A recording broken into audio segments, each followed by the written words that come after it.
Howdy folks, in this video I'll go ahead and replace my cabin air filter on my Subaru Outback. This is the 2016 model year, but many of them are using the same method, so I'll just take you guys along for the ride, and hopefully you'll find this video helpful.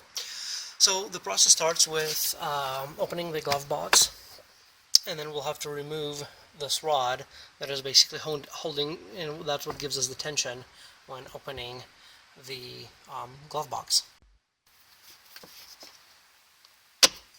Right, this one came off. Now once we release that part, we can go ahead and push on both sides of the glove box.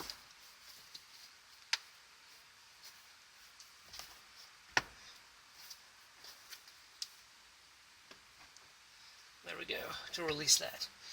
And then once we're at this angle, it just comes out. Because the glove box, there are two brackets here. They're kind of aligning with those two here. So once we push it in, we'll just pull it out. Once we remove the glove box, we'll access and remove the paneling of the filter by holding two sides on the left and the right. Then just pull out the cover. Once the cover is out, we can go ahead and remove this filter medium. And here it is. So here's the old filter, here's the new filter. I did not go with OEM, I did go for a third-party filter. This one is, I think, between $8 or $9, maybe up to $10, so it is cheaper than the OEM filter, and supposedly it's better. We'll see how it will perform. There are less pleats, which is the number of folds, which means you can get a little less material than the OEM filter here. However, the material seems to be a little thicker, and supposedly it does a little better with cleaning, so carbon activated or things like that. But we'll see if it will do better. You can stick with OEM. Okay, now we can go ahead and proceed with installing the filter. The way you will install it will depend whether it is an OEM filter from Subaru or an aftermarket filter, because with a Subaru the arrow should point up, and that is the indicator here that has the up arrow, and this basically only states that's the way it should be installed. That is contrary to the rest of the world and the rest of the market. On their filters they'll actually give you the airflow direction, and in Subarus the airflow goes from the top to the bottom. So for aftermarket and third-party filters, the airflow in this case points down, and this is the way to install it.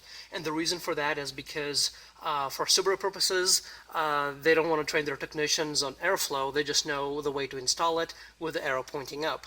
As I said, the rest of the world, the furnace world, you know, you always have the filters that state which way the airflow goes.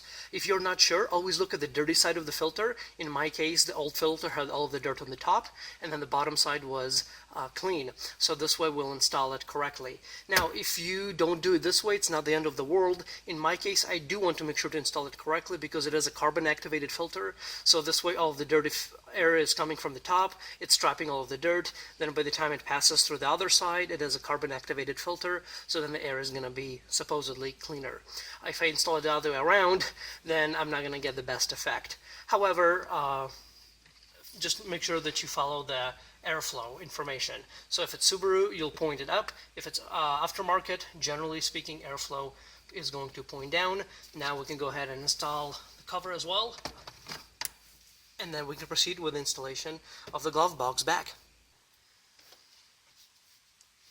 So we'll align the bottom part to make sure it holds, and then we'll need to put those two notches back in. So we'll follow the same process. We'll move it inward a little bit so they get pushed in. Once they are pushed in, then we can do this piece right here. Alright, so the last part is going to be to go ahead and mount this tension bracket on so that the glove box will operate without any issues. Perfect. I think we're done, and hopefully this saved you a little bit of money in case you're going to do it yourself. Fairly easy. Takes just a couple of minutes. Thanks everybody for watching. Have a great day.